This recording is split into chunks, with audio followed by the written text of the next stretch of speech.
Mambo vipi? Kwa majina najulikana Joseph Tembo, niko na mwenzangu Mahenge Junior. Leo tuko hapa katika kuletea story. Hiyo story iwe ilifanikiwa au kufanikiwa. Japo ni story tu, iwe ni story. Tunaweza tukafurahi pamoja kwa kupitia story zetu. Karibu katika kipindi chetu cha Anjo and Mahenge Junior. Karibu kwa pamoja, tunakukaribisha hapa. Sasa nimekutana na wewe mwenzangu katika harakati za maisha. Katika kupiga story, ana story yake anataka atupatie. Sasa tuwe makini, tuwe wasikivu, tuangalie ni story gani. Kama ilifanikiwa story au ilifeli, yeye ndo atatuambia. Karibu bwana Bolemani kwa Mahenge. Asante sana bwana. Asante. Kwanza mimi nashukuru sana kupata hii nafasi. Lakini kwamba kama ambavyo umezitangulia ndugu yangu kusema kwamba kuna hizi ni story ambazo wakati mwingine tunataka tuelimishe, tufurahishe ili maisha yaende.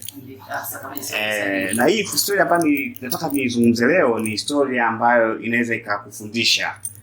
Kwa sababu kuna matapeli wengi sana hapa duniani. Na kama kichwa chako hakijakaa sawa, lazima utapeliwe. Sasa mimi story nitaka nitapeliwe. Na story yenyewe ni kwamba haya mambo ya kishirikina, yani uganga, unaona bwana Na niliingia katika uganga sio kwa sababu tu ya kupenda kushiriki, maana ni rogi watu ni unajua kuna ile kuroga kwa sababu ya kumwonea mtu ujira sasa. Unataka kujinasua katika Nilikuwa naumwa, yani niliumwa sana, niliumwa miaka 2, sawa Lakini wakati naumwa nilipelekwa katika hospitali mbalimbali, nikapatiwa vipimo vingi. Imefika sehemu madaktari wanasema mimi sina matatizo ya namna yote, lakini ni mgonjwa. Lakini jambo ambalo usilolijua, kumbe hata hao wataalamu wa kibiolojia wanaweza kufikiria ile upande wa pili wa kishirikina kidogo.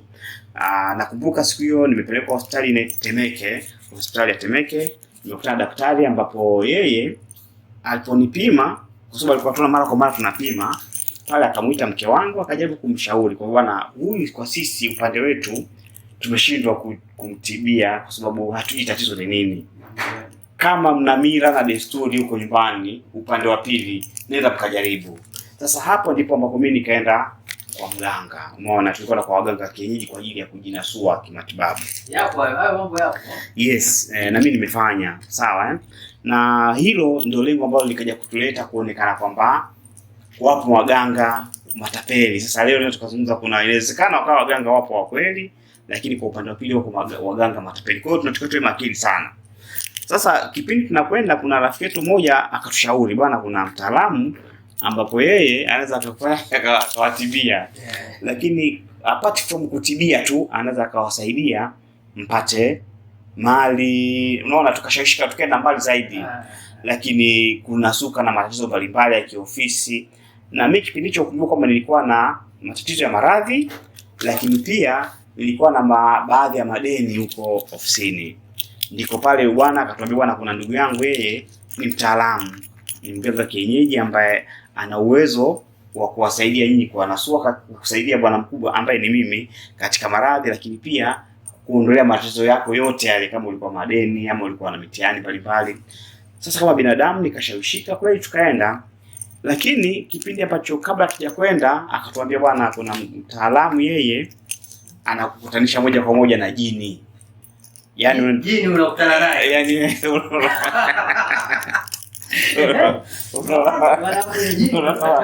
Kwa hiyo yeye anasema hapa hamwendi kuongea na binadamu, ndio kuongea na jini. Sasa hiyo kidogo ikanivutia kuona sasa tunasikia majini yanatoa pesa, majini yanasaidia. Okay. Ingawa nikawa naogopa kwa sababu ile visemekana kukutana jini kirahisi inakuwa ni si jambo la mchezo, sio jambo la kawaida. Nikahamasika ili na mimi nipate cha kusimulia katika maisha. Pamoja naenda kujitibu na kupata mambo mengine, lakini sehemu kubwa nyingine nione jini anafananaje. Kweli huyu jamaa akatupeleka kwa mshikaji wake. Tulikuwa kwa mshikaji wake ambaye ndio mtaalamu mwenyewe. Tukajaribu kuchukuliana maelezo. Yule mtaalamu akaanza kuuliza majina yangu, nina shida gani. Kwa hiyo kifupi akawa amechukua maelezo yote kuhusu mimi na mke wangu. Maana nilikuwa na mama watoto. Sasa baadaye akatuambia, bwana, leo ilikuwa nadhani ilikuwa siku ya Jumatatu. Akatuambia twende pale turudi tena after 1 week. Nadhani Jumatatu nyingine twende ili tuongozane naye kwenda kukutana na jini. Kuongozana na mtaalamu. Na mtaalamu yule atupeleke kwenda kukutana na jini. Sasa lazima ufuate masharti ya mganga. Lakini ulikuwa na moyo wa ujasiri, unataka kwenda kuonana na jini kabisa. Aha, kabisa. Sasa unajua kweli tuseme. Okay. Wakati mwingine ni kutaka kujinasua. Wakati mwingine unaweza ukatamani ufanye, unaweza kufanya jambo lolote ili ujinasue. Kabisa. Kweli tukapiga moyo konde, yaani tukasubiri, tukawa na subira mpaka ile siku ya Jumaa ngapi? Jumatatu ya wiki iliyofuata ndio sisi tukaenda kule. Sasa na tulipokwenda ni sehemu ya kijijini kidogo, maana ni maeneo ya kule Tanzania. Kuna maeneo fulani yanaitwa Kimanzichana na isahau inaitwa Kisembule. Unaona tukafika pale. Mzetu wa Tanzania wanafanywa Kisembule, hata wale wanaishi Dar es Salaam. Hayo atuendeleka. Sawa. Kwa hiyo tumeenda paka pale, nakumbuka ilikuwa mida majira saa 12 inaelekea saa 1.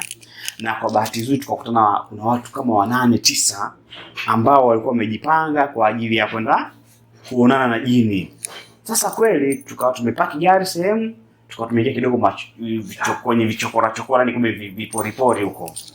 Sasa tulipofika huko kwenye vipori tumekaa, sasa tumepanga foleni, mmoja anaitwa aende akaongea na jini.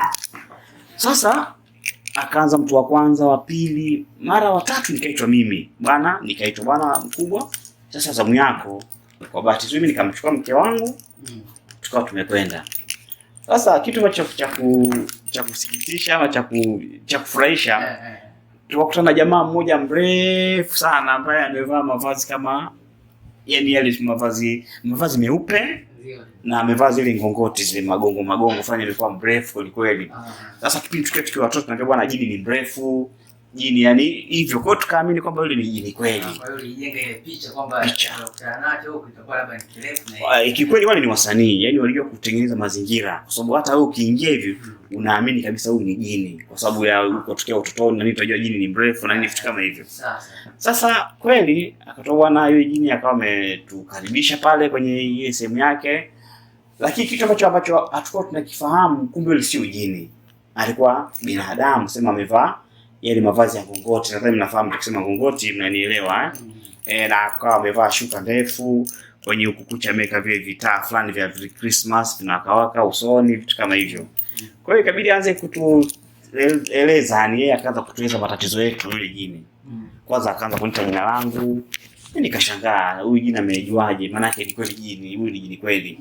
Lakini pia akawa anaeleza baadhi ya matatizo yangu. Anaeleza matatizo yako bila hata kumwambia. Bila kumwambia, yani kufika tu amenikaribisha.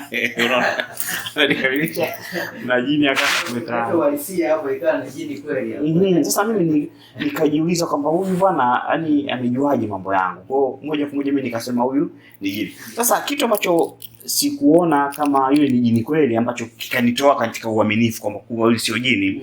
Sasa jini baada ya kueleza matatizo yangu akaanza kulia, yani akawa analia bwana. Sasa analia kama yale matatizo yangu yamemchoma zaidi kuliko mimi mwenyewe. Sasa alipoanza kulia, ukumbuke kwamba kipindi cha pale kwenye msitu kumejengwa kama duara hivi, na huko pembeni ambako pembeni mwetu wameweka kama viroba vile kama vitambaa wametuziba, mtu huko umuone kile kichaka hicho. Mwisho wa siku wakati jini yule analia, na huko pembeni tukasikia majini wengine pia wanalia, yani wanaunguruma. Unaona bwana.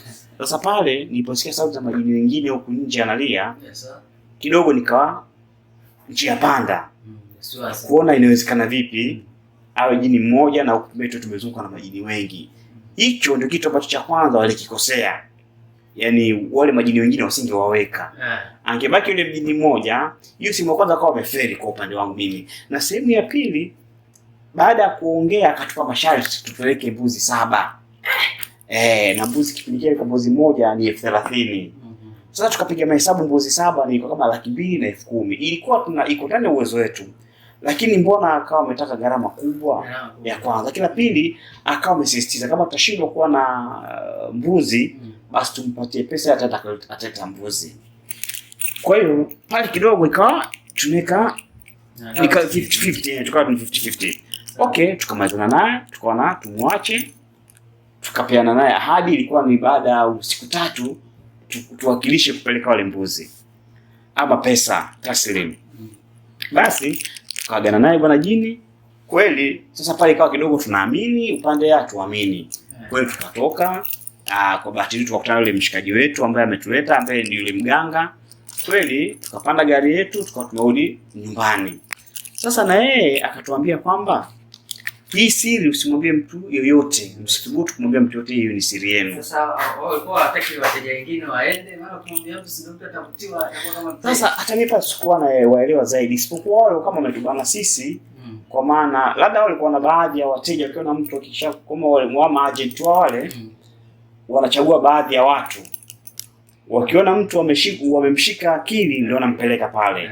Lakini wakishaitangaza sana, labda kuna wengine kama hivyo, kama sisi tumekuja kujua baadaye baada ya kuitangaza, kweli ilitupa shida. Tulikaa na mke wangu zaidi hata kama ni wiki 2 hata mwezi nadhani, yaani atuongelee mambo haya. Lakini kabla hajafika mwezi, tuko nyumbani pale tuna discuss namna ya kupeleka wale mbuzi, kwa sababu pesa ni nyingi. Lakini kwa jinsi wale majini wengine wa pembeni ambao wamepiga kelele kidogo, wakawa wametupa. Sasa tukawa tuna wasiwasi namna kuipeleka ile pesa kwa yule mganga. Sasa lakini kitu ambacho kimetusaidia kwamba kumbe na yule mke wangu naye alikuwa, yaani mimi na yeye tunaogopana, na tuliambia tusidiscuss mara kwa mara. Sasa yeye alikuwa anashindwa kuniambia ukweli ambao ameuona siku ile, na mimi nikawa nashindwa kumwambia, kwa tukabaki tunaogopana. Lakini siku moja, unaona siku moja sasa tumekaa mimi na yeye tuko kitandani, mimi nikatafakari sana, nikaona bana liwalo na lio, kwa sababu kwanza mganga mwenyewe kama tusisitiza sana, leteni pesa. Tukaona kama ni mtu mwenye njaa, sisi ndio wenye shida, kwa nini asisitize tupeleke pesa? Na sisi tukipeleka pesa akatuwekea mikwara kwamba tusipopeleka pesa sio itakuwa nini, yani kama alituwekea mikwara kwa sababu alikuwa atupigia simu mara kwa mara, yani ili tupeleke pesa. Kwa hiyo mwisho wa siku sisi tukagoma kupeleka pesa, lakini tukawa tunahofia kwamba pia huenda tutakufa ama tutapata matatizo ya namna yote. Lakini kuna siku moja ndio tukawa tumekaa, mimi nikawa nimeamua kusema bwana liwalo na liwe, nikaomba zangu dua kumwomba Mwenyezi Mungu anisaidie kama nitakufa ama vipi, kwa sababu ile jini alisema wala nyinyi msicheze na mimi, mkicheza na mimi nitaua. Na nikaona bwana ni bora sisi tudiscuss ile jambo ili tufikie mwafaka, kama tutautana kupeleka pesa ama tusipeleke. Lakini kwa bahati nzuri naanza tukumuita mke wangu usiku, bwana baby, hicho tudiscuss kuhusu mambo ya kule ya yule mganga. Je, yule unaviona kweli jini kweli? Nilimuuliza vile, kwa nini bwana yule jini? Hapo moja kwa moja mganga itakuwa ameikosa pesa yenu. Sasa pale ndio yeye akacheka sana, akawa anacheka, tukacheka, baadaye tukafungukiana. Yeye madhaifu ambayo ameyaona akaniambia, na mimi madhaifu nimeona nikamwambia. Tukafika sehemu tukasema kwamba sisi bwana yule sio mganga, ni tapeli. Lakini tukaja kujidhihirisha ama kupata jibu sahihi kwamba yule sio mganga, ni matapeli. Ni hivi kwamba maana tuliambia tusiwaambie hata wazazi wetu, tusiwaambie watu gani. Mimi nikajitoa siku moja, nilienda kwa mama na mke wangu, baada ya kupiga swali vitatu nikamwita mama, nikamweleza bwana mama nataka nikupe taarifa fulani, lakini nikifa basi itasababisha hizo taarifa. Mama akashtuka, taarifa gani mwanangu, niambie. Ndio nikamwambia bwana mama, bwana sisi tulikuwa na sehemu 1, 2, 3. Kumbe mama zile taarifa alikuwa anazijua anazijua kitambo sana. Kwa sababu jamani matapeli, na akakwambia kwa bwana wale matapeli mwanangu, na msijaribu kurudi tena vitu hivi. Sasa hapa tunajaribu kusema kwamba inawezekana wataalamu wako katika tiba asili, lakini kuna wengine ni matapeli. Sasa kama hawa sisi tulikutana nao ni matapeli. Asante ndugu yangu. Mimi labda niishie hapo. Sana hii ni story ya bwana Bolaimani aliyopitia, lakini hao watu walikuwa wanataka kumpiga pesa hawakuweza kufanikiwa. Natakiwa utumie ujanja sana, ni katika matapeli wako wengi. Inawezekana ni yule au mimi. Kwa hiyo natakiwa tuwe makini katika mambo haya. Haya, tusikose sehemu nyingine, tutamleta mtu mwingine hapa na kusimulia historia yake ilikuwaje. Usijalishe story hiyo ulipigwa au ulinusurika. Yote ni story, tuenjoy na wenzetu.